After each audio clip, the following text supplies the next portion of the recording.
Welcome to Gifted Underachievers, the podcast for mid-level creatives with delusional ambitions. In this segment, Pat and James define what it means to be a gifted underachiever. The definition: we shoot down the myth that all gifted people are high achievers. Hey, Pat!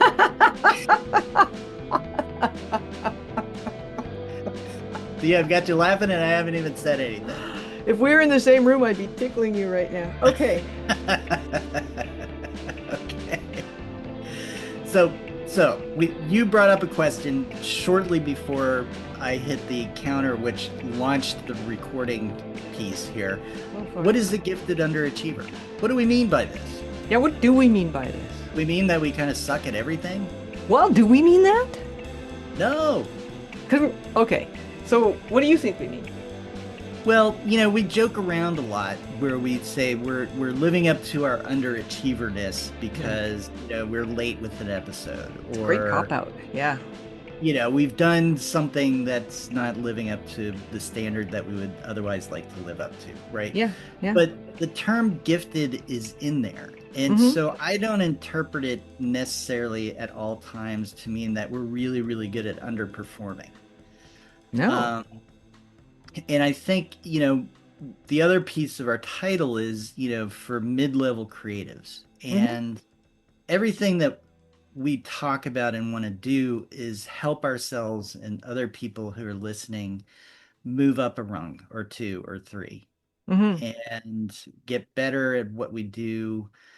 And it's not that we're not good at it now, but we feel like there's still capacity. There's still upward mobility for us to grow in our careers, either grow personally or grow the career itself to something bigger and better, and however we may define what that is. Love it. So what do you think? You're very enjoying how you said that. Are you hungry? Yes, I think that I'm looking at this website called Gifted Challenges, and basically it names 4 types of underachievement. It's for gifted children, but we're basically very childish. And the or the first line of this article is, there is a pervasive myth that all gifted people are high achievers, but many are not.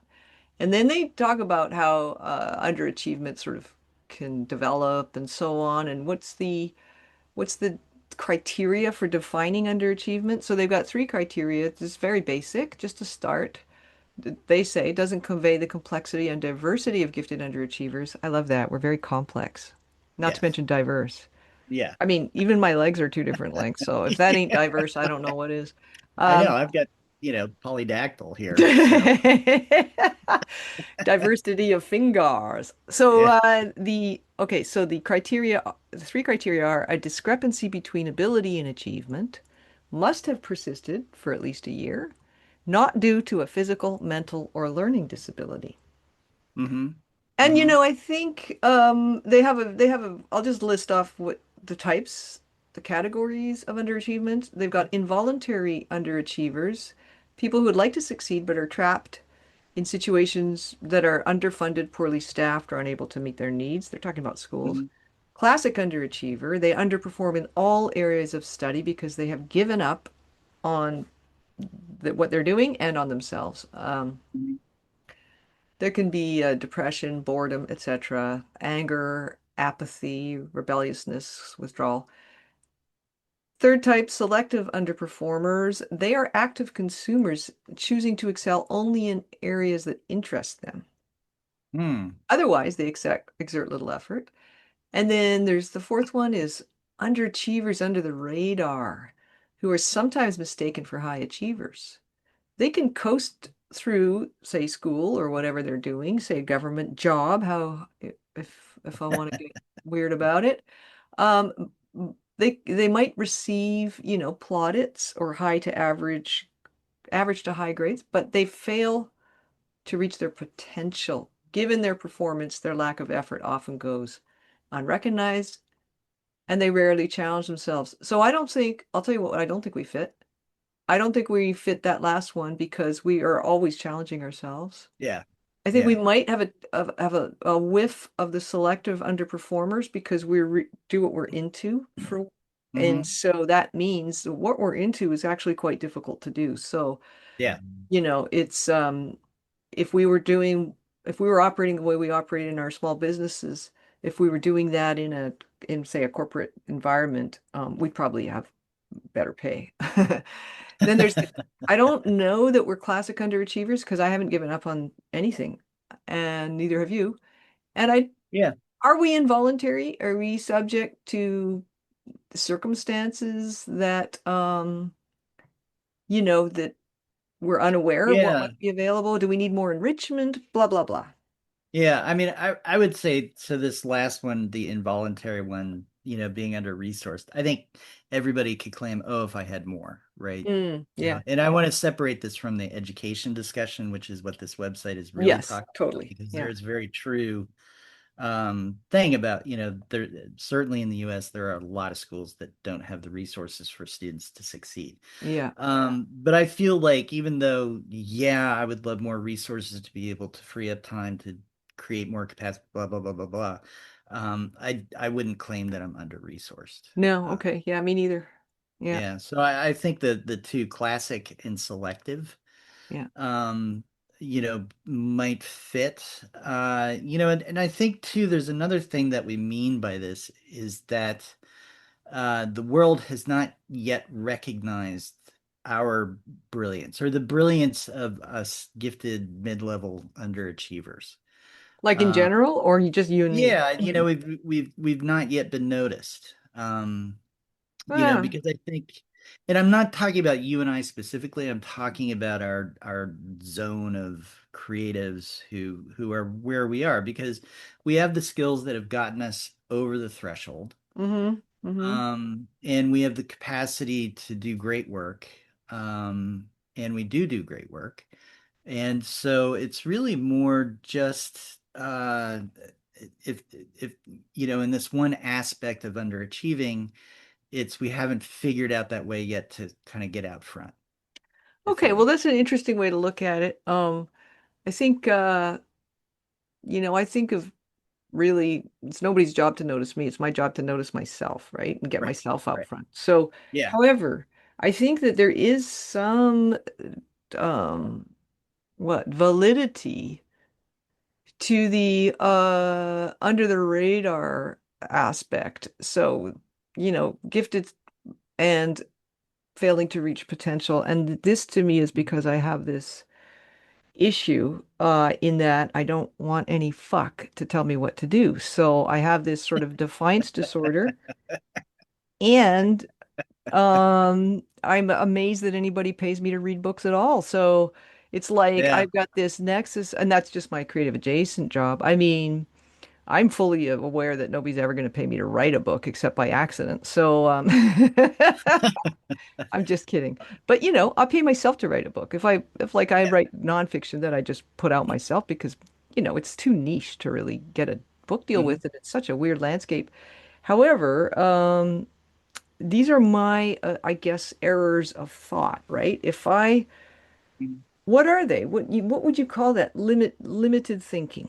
Yeah, I would think, there's so for me personally, I would say there are definitely lies that I learned and believed about Yeah, myself that school taught me yeah, because I wasn't a good student. I was not good at being schooled, but I am really good at being a ghostwriter, yeah, right? yeah, yeah, And if I had believed everything forever that I was, learned about myself in school, and not everything was negative. I don't want to make it out to it was like a horror story, but I didn't come out of school believing that I could do what I've been able to do. yeah. And so there's that piece of it. And I would think collectively us, our listeners probably share that at least a little bit Well, man, it's always where dangerous to say. it I'm sort of in a sense responding to you saying I'm so lucky that I get to do what I'm do and I don't want some fuck telling me what to do. And it's like I don't we've been able to succeed because we've been able to guide ourselves. Yeah. Yeah. So I'm remembering the phrase people use, limiting beliefs, right? It's Yeah. I mean, I have a self-hypnosis thing on something like get rid of your limiting beliefs. And I'm like, you don't know what you think about some things. You don't know what your subconscious talk is. And so I think it's possible that some gifted underachievers, as we jokingly refer to ourselves and, Mhm. everybody, is like who's in our position, who's sort of mid-level, um, and is always kind of working out how to make more money, how to write more or, create more work, how to get a bigger audience for the work we do create. Those are our preoccupations, right? And I think that one thing we might have in common is that we have ways of thinking that we don't know our ways of thinking. We're Mhm. not aware of them, right? And part of what we're trying to do with this podcast is make ourselves aware of the stuff we Mhm. think about how we produce and create and share our work. And so, yeah, I think my gifted underachieverdom, honestly, I have this pretty strong conviction that I can do whatever I set my mind to. Mhm. Um, and I also think that I have some, if you will, limiting beliefs around what I Mhm. can set my mind to. So I'm going to work on that thinking. Not work so much on changing it, but working on figuring out whether I actually think that way or if that's just what I've been getting from Mhm. hypnosis websites. Yeah.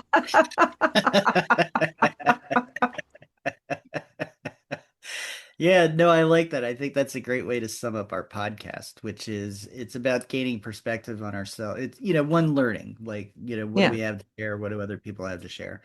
But all of it in with the goal of gaining a new perspective or learning yeah, a new perspective. Like, how are we limiting ourselves that we yeah. don't need to?